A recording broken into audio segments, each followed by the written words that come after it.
What up, dudes? It's Gaz, and welcome back to the Warframe video. So, today we're going to the dual Keres Prime, the newest dual sword added to the game with Korra Prime. And yeah, these things are actually really good. Some of the best melee weapons in the game, I'd say. But they do still have a couple problems, and we are going to compare them to some of the other best melees in the game while we go over them. But before we get into it, make sure you're subbed and all that, and make sure you hit the live stream channel as well. We do live stream Warframe a lot on that channel. Okay, so let's go over the dual Keres Prime, what you can expect with them, should you go for them? I'm going to just go ahead and say right now, yes, you should go for them, as they are some of the best dual swords obtainable that are not currently vaulted. But then there's another problem where it's like, okay, if you're someone looking for good dual swords, and you're not MR14, because these require MR14, you can't actually get access to these unless you buy Korra Prime access. But let's go over these base stats before we talk about the build and all that. So for the dual Keres Prime, we've got 1.25 attack speed, 2.5 range, 0.5 follow through. So if you don't know what follow through is on melees, basically 0.5 follow through would mean that it's 50% follow through. So the first enemy we hit takes full damage. The second enemy after that takes 50% of that damage. And then every enemy after that takes 50% of the damage the enemy before that took. So the third enemy is taken 50% of half already. So it's really not doing much damage when you're hitting a bunch of enemies at once. But a lot of melees do have low follow-through stat. It's just a thing you have to deal with in this game for melees. But, it still can kill enemies relatively well. We go over the damage stats here. We got 32% crit chance at base. Some of the highest base crit chance of any weapon as far as melees are concerned. And a 2.6 multiplier. So extremely good crit stats. Like some of the best crit stats you can ask for on a melee. This thing can take some really high tier crits with just Blood Rush and a couple other Gladiator mods. So really powerful there. 24% status chance. Really good as we have mostly slash weighting here. So expect lots of slash procs and lots of crits when you use this. The heavy attacks are nothing really too crazy to write home about. It does have an additional passive. When Korra is using this, it will have heavy attack efficiency, but don't do heavy attacks on dual swords anyway. So, and as far as stances, there are 3 different stances to choose from. My preferred stance is the one that's a crappy polarity, unfortunately. Swinging Tiger is the one or Swirling Tiger is the one I usually use because this is a multi-hit from just one button pressed with Winding Claws. These other ones, you can use them. I find them a lot more annoying to use comparatively. And yeah, it's weird that the blue one's the better one. But this is the build I've been rocking here. We've got, now if you don't have Prime Fury, feel free to switch that out for something else. Any other attack speed mod will do. But you are going to want some attack speed just because attack speed in this game is good on melee. So if you want to run Gladiator Vice instead of Prime Fury, if you don't have that, that's basically unnerfed Blood Rush, because Blood Rush used to be 60% per level, and we have Gladiator Might and Gladiator Vice giving us unnerfed Blood Rush. There's also Quickening for getting a really fast 12x combo. Since it's a combo build, you want some combo on there. So we'll show Gladiator Vice just for some more crits. And this is a slash proc anti-Grineer build. You can easily switch it to other factions as well. And since we have Condition Overload, I might proc them up with a Nukor. So this is one button press with the Swinging Tiger stance. Do you see how many hits that was? That's why I like this stance. I push one button, and the guy gets slashed up like 4 times. The other stances don't do that. That's one of the reasons I like Swirling Tiger so much. So let's build up some combo here, and you can see what you can kind of expect from this MR14, fresh off the presses weapon. So no viral procking. 12x multiplier, she's dead. So that's what you can kind of look at, is these are some of the tankiest enemies I can spawn here, and one button press kills them, and the guy behind them, no problem at all. If we were to viral proc them up, remember this makes them take more damage from slash procs, and it's like 186k without even trying to buff. No outside buffs at all. So really good. If you need a slash proc weapon still and you hit MR14, you don't have one yet, this is something you could go for. And as far as stats over the dual Keres normal, actually decent stat upgrades. We've got the combo duration's actually bugged on here. I have a dexterity mod, so don't take that into account. Higher base damage by a lot. 10% more status chance, 4% more crit chance. And those are big upgrades. Like, this is not a Volnus Prime situation where it's like, oh yeah, they increased the attack speed and like nothing else. No, this is actually a serious Prime upgrade right here. And if we compare, now here's one of the problems. Like, yeah, this looks good and all that. But let's get some gameplay on the screen, and we'll start talking about comparing this weapon to other top tier slash weapons. Because, I mean, this is on the steel path right now, no problem at all. So you could definitely use them, and I would recommend you get them if you don't have them already. But let's compare them to the Nami Skyla Prime, because one of the big problems with the dual Keres Prime, when you compare it to the dual Keres normal and other top tier weapons, is the RIven stats. when a new weapon comes out in this game, unless DE forgets, they have the lowest RIven stats possible, meaning the RIvens that you have for the normal dual Keres will be weaker on the dual Keres Prime. We'll show an example of that real quick here.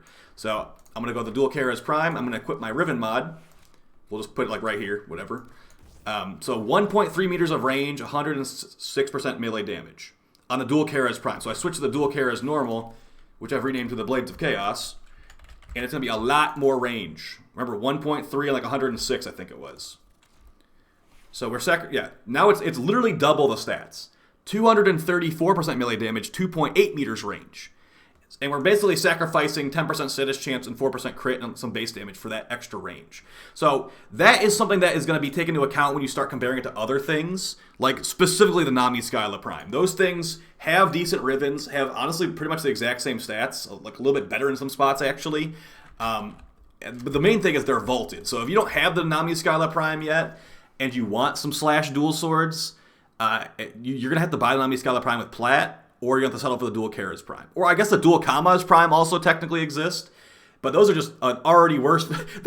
I think the dual Kamas Prime are actually worse than this too. So yeah, because those have the same problem this thing has when they have low DIspo, but just worse stats than the Nami Skyla Prime. But at least the dual Keres Prime is better than Nami Skyla Prime in some departments. We're going to compare that right now. Comparing it to some other top tier slash weapons, let's do the Nami Skyla, one we were just talking about. So basically viewed by most people as the best dual swords in the game, and they are prime, pretty strong. 1.33 attack speed, so faster attack speed. Less crit chance by 10% and a worse crit multiplier by a good amount, but also more status chance. So you're getting lots and lots of slash procs of this thing, and it's actually higher slash rate with the exact same base damage. So they are definitely like, you can choose one or the other, and I wouldn't really blame you, but if you were going to be utilizing Rivens, I'd say go for the Nami Skyla Prime. Let's use the dual, can I just search dual swords in here? I can search dual swords. Okay, let's compare a couple more of these. Dual Kamas Prime, they're just like a straight upgrade. Okay, so you get 1% more status chance on the Dual Kamas Prime, but you lose 12% crit chance, a 0.6 multiplier, lower attack speed, lower damage. Pretty much everything is worse besides 1% more status chance. So be my guest if you want to. And then there's the Dual Ethers. These have crazy Riven stats. So I feel like they're still pretty good. But yeah, Dual Keres are deadly, guys. Like I would definitely recommend them. Not to mention they look really cool too. Now here's some, I've cast Eclipse and the gameplay footage on the screen. Here's how it can look with an Eclipse buff. One slam attack just killed that Steel Path Heavy Gunner. So yeah, we're doing pretty good here. And of course, yeah, if you are running Condition Overload, a Condition Overload procer with a Kuva Nukor or like an Epitaph or something is going to be great. And here's the build I have for my Kuva Nukor for CO procking. Now this is a magnetic roll Kuva Nukor, so we have heat, radiation, magnetic, viral, and then there's a hidden status effect for the Kuva Nukor called Microwave that doesn't show up on here. So it will be like 5 status procs on those enemies. We're not trying to kill them with this gun, we're just trying to proc them up. So 5 extra status procs in addition to our slash, Condition Overload, 80% damage for every status effect on the enemy. They're going to die. They're going to die real fast. Actually, they're going to die in one hit for the most part up until a very long time. So, yeah, Dual Keres Prime are super nasty. As far as like other weapons that aren't dual swords, I guess we could kind of compare them to some of them. Like comparing it to the Venka Prime. The Venka Prime has 8 more base damage, but basically the exact same stats. Yeah, you can view this as like a Venka Prime dual sword right here. Look at how similar these stats are. Venka Prime has 8 more base damage and the exact same crit status and crit multiplier. Interesting. But the dual Keres has faster attack speed. The claws have better follow through, unfortunately, but yeah, I wish there was like a way you could mod for follow through in this game. For the Pangolin Prime has 60 more base damage. And yeah, these things are really good. I'm just looking at comparing it to some of the top tier melees right now. These dual Keres have really competitive stats. If they ever get Riven buffs, I think they will bypass the Nami Skyla Prime, or if the Nami Skyla Prime gets Riven nerfs, for that matter. So, hope you guys found this video helpful. I just wanted to share this information with you since I farmed them. Yeah, I'd say as far as like a weapon grade on these, we used to do weapon grades on this channel, didn't we? Here, let me throw these together while we're here. Acolyte, Clear Speed.